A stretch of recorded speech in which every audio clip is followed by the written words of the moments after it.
Regresamos a esta primera edición de Radio Análisis. Son exactamente las 9 de la mañana con 38 minutos. Antes de presentar a nuestro siguiente invitado, les tenemos una invitación a todas ustedes, a todas y todos ustedes que nos sintonizan a esta hora de la mañana en todas nuestras plataformas, porque queda tan solo un día para el inicio de la temporada oficial 2025 de la Orquesta Sinfónica Nacional de Chile, este viernes 14 y sábado 15 de marzo, con la participación del destacado violinista Alexander Markov y la dirección del maestro Rodolfo Fischer. Tenemos, atención, de regalo 5 entradas dobles para que asista mañana al Teatro de la Universidad de Chile, llamando al siguiente número 22977-1579, 22977-1579. Usted llama a ese teléfono, nuestra productora Tania González lo va a atender, va a tomar sus datos y de esta forma entonces tendrá derecho a una de estas entradas dobles que tenemos para todos ustedes.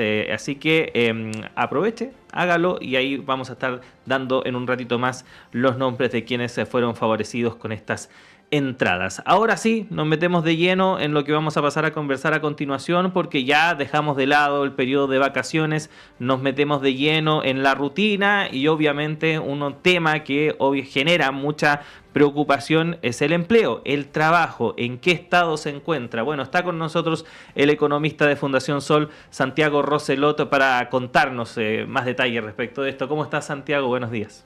Hola, Claudio, muy bien por acá, contento de estar acá nuevamente. Sí, no, nosotros felices también de tenerte acá en estudio para hablar respecto de este tema que siempre es materia de preocupación. Estamos en un año electoral también, así que de seguro va a ser parte del debate político. A modo general, Santiago, ¿qué podríamos decir respecto del estado del empleo en nuestro país? Bueno, a modo general, este es un tema que nosotros trabajamos bastante, ¿cierto? Y lamentablemente la situación estructuralmente no ha cambiado, ¿cierto? Vemos que el empleo en general es una situación que es precaria, donde los ingresos no alcanzan para cubrir con el costo de la vida en la mayoría de los casos.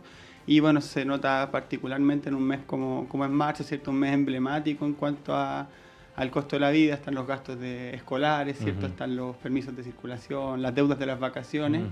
Y lamentablemente este es un tema que todos los años vuelve, ¿cierto? Y de cierta forma está naturalizado que en marzo, pero en realidad durante todo el año, ¿cierto? El costo de la vida está por sobre los ingresos. Ahora dejamos un 2024 con una situación en la cual el empleo en general, si bien no ha experimentado una baja muy brusca, sí se ha reducido en términos del, por ejemplo, lo que teníamos en periodo de pandemia, pero al mismo tiempo ese empleo se ha ido precarizando cada vez más y los índices que muestran, por ejemplo, cómo está la informalidad o empleos que no son lo suficientemente seguros respecto de cómo eras antes, aumenta. ¿Qué ha pasado con eso y cómo se proyecta también este año? Claro, bueno, efectivamente en la pandemia hubo una gran destrucción del empleo. Y particularmente los empleos que se destruyeron fueron los de peor calidad. Y con respecto a la situación prepandémica, todavía vemos que el empleo no se ha recuperado. Todavía faltan empleos para llegar a la misma tasa de ocupación que había antes de la pandemia. Sin embargo, claramente ha habido una mejora con respecto al peor momento de la pandemia. Ahí consideramos la mitad del año 2020 más o menos como el peor año de la pandemia. Lo preocupante es justamente la calidad del empleo. Ahí si nosotros vemos los empleos que se han creado desde la pandemia, son de mala calidad, ¿cierto? Entre informalidad o que no tienen todas las prestaciones laborales para cumplir con lo que nosotros consideramos un empleo protegido, es decir, tener cotizaciones, derecho a vacaciones pagadas, derecho a licencia, una serie de prestaciones, ¿cierto? Que vendrían siendo un empleo protegido. Bueno, Santiago, estamos siempre pendientes, ¿no?, respecto de la tasa de desocupación, pero siempre es interesante ver otras cifras, ¿no? ¿En qué nos tenemos que fijar siempre cuando hablamos de un buen empleo? Sí, bueno, ahí con respecto a la tasa de desocupación, eso es algo que sin lugar a dudas es relevante, pero que también hay que entender qué es lo que captura, ¿cierto? La tasa de desocupación captura a todas las personas que... una persona desempleada es quien no trabajó al menos una hora en la semana anterior a la encuesta que realiza el INE, ¿cierto? Es decir, una persona ocupada es quien trabajó al menos una hora Ya eso claramente nos da un universo muy diverso dentro del empleo, ¿cierto? O sea, hay gente que puede trabajar desde una jornada completa a una media jornada, etcétera. Entonces eso es lo primero que hay que mirar cuando se habla de la tasa de desempleo abierta, que es la que se habla comúnmente, que en este caso el último mes fue de un 8%, ¿ya? Pero, por ejemplo, hay otros indicadores que consideran quienes no buscan empleo, pero es porque ya se cansaron de buscar empleo. O, por ejemplo, quienes trabajan media jornada, por ende están empleados, pero desearían trabajar más horas. Y en ese caso es la tasa de desempleo integral, que de un 8% pasa a un 11,3%. O sea, prácticamente 1 de cada 10 personas en Chile está con este problema de empleo. Y esta situación claramente afecta de manera distinta a distintos segmentos de la población, como por ejemplo pueden ser las mujeres o la juventud. Y el caso ahí de la juventud también es más dramático aún, porque esta tasa ampliada de desempleo, la tasa de desempleo integral, alcanza el 25%. Es decir, dentro de la juventud, 1 de cada 4 jóvenes que sale a buscar empleo no encuentra. ¿Y por qué se produce esa situación, Santiago? Bueno, ahí hay distintos motivos, pero quizás lo más preocupante es también las consecuencias que puede traer esta situación en la juventud. Ahí también, bueno, durante el verano nosotros sacamos un estudio que intentaba mirar un poco más en detalle la situación del empleo joven, ¿cierto? Porque lo que hemos visto es que en la juventud, y particularmente los varones jóvenes, son quienes han votado más por candidatos de ultraderecha, ¿cierto? Eso se ha visto, por ejemplo, en Argentina, que está ayer, bueno, una protesta bien grande.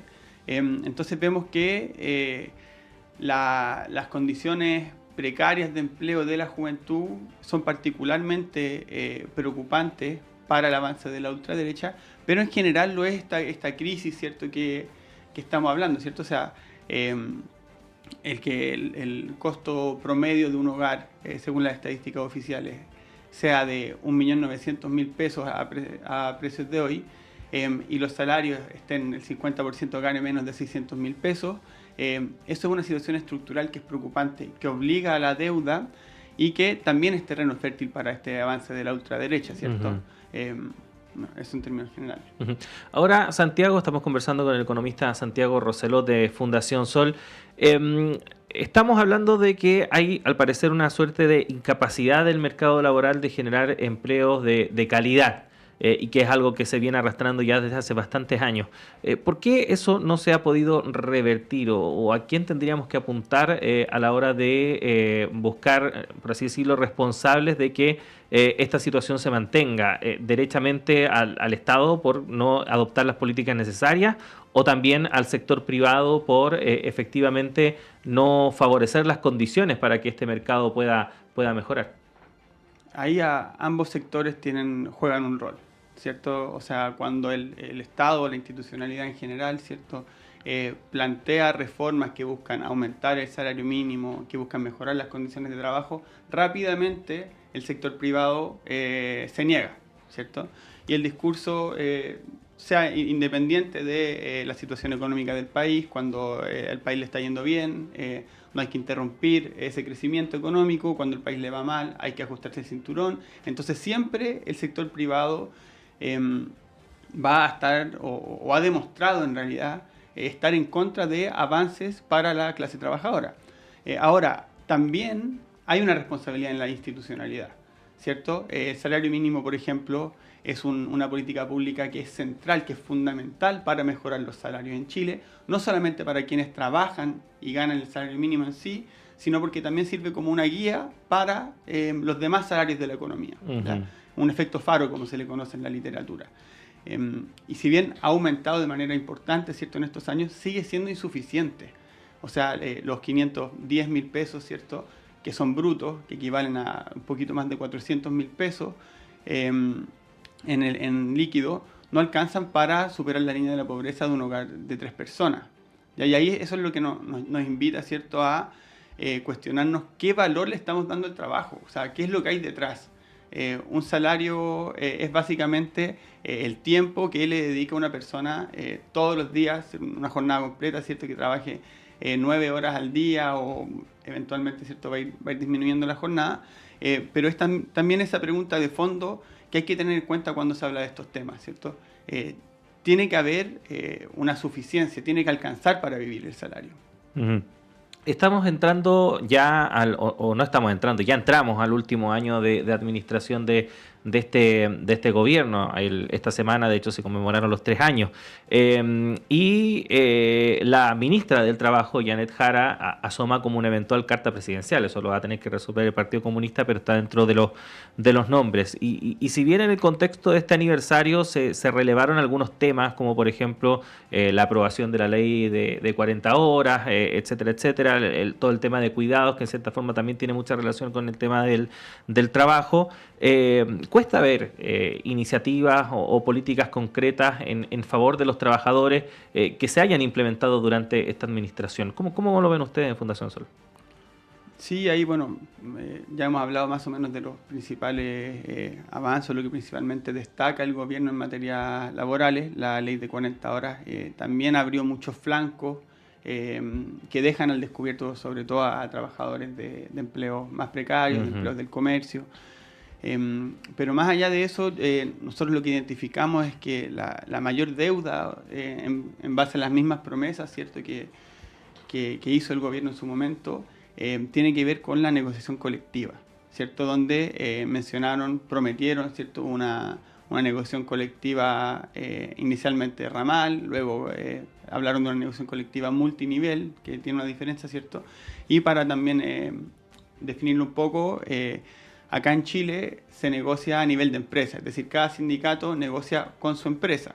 Incluso la mayoría de las empresas tienen más de un sindicato. Uh-huh. Y eso debilita al trabajador, ¿cierto? A los trabajadores en su negociación porque los va atomizando.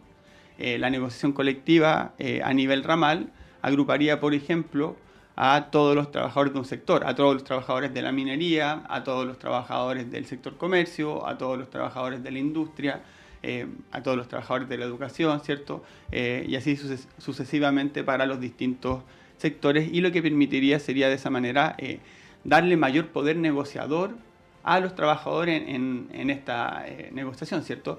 Hoy en Chile la negociación colectiva tiende a ser prácticamente el único espacio en el cual hay aumentos salariales reales, es decir, aumentos salariales por sobre la inflación. Y eso es algo que hay que potenciar, que hay que darle más herramientas a los trabajadores, y entendiendo también que esto es algo que existió, esto es un legado de la dictadura, ¿cierto? Habían negociaciones, hubo experiencias de negociación colectiva ramal previo a la dictadura, pero con el plan laboral de José Piñera y luego con la Constitución del 80, ya se cercó, ¿cierto?, la negociación colectiva al nivel de empresa, y hubo una serie de derechos laborales que se fueron perdiendo. Uh-huh. Nos quedan unos minutos, Santiago, pero a propósito de lo que estábamos hablando ahora último, y es siempre bueno recalcar este mensaje. ¿Por qué es fundamental fortalecer los sindicatos, el mundo sindical, a la hora de hablar de un empleo de calidad? Acá uno parte de un diagnóstico que es que hay mucha asimetría de poder, ¿cierto? El trabajador está, ¿qué es lo que pone en juego? Su empleo, ¿cierto? Arriesga su empleo al momento de negociar, de pedir mejoras, y al arriesgar su empleo, ¿cierto?, arriesga lo que sostiene su vida materialmente. Uh-huh. Entonces ya hay una asimetría de poder ahí. Nuevamente también, como hablábamos, hay un sector privado que siempre se niega a mejoras y que está organizado, ¿cierto? Está organizado. Entonces la única manera de ir un poco supliendo o mejorando esa situación de relaciones de poder es empoderar a los trabajadores a través de la organización, ¿cierto? A través de los sindicatos, a través de las relaciones intersindicales, de las federaciones de trabajadores. Y en general está esa lógica, ¿cierto?, donde hay que tener lo que se habla, ¿cierto?, de la solidaridad, ¿cierto? Uh-huh. O sea, hay sindicatos que tienen más poder que otros y que, por ejemplo, con un sistema de negociación colectiva ramal, podrían extender los beneficios que ellos logran para otros trabajadores de sectores con menos poder. Uh-huh. Bueno, sin duda alguna un tema fundamental a la hora de hablar de nuestra economía, de nuestra sociedad. Obviamente, siempre contamos con el apoyo de nuestros amigos y amigas de Fundación Sol para tratar estas materias. Así que, Santiago, agradecerte que haya estado con nosotros esta mañana y te esperamos pronto, que estés bien. Muchas gracias, Claudio. Y nosotros comenzamos a despedirnos cuando son las 9 de la mañana con 53 minutos antes de dar el pase a Antonella Esteves y Semáforo, que llega acá a todas las plataformas de Radio Universidad de Chile. En breve felicitamos a Cristian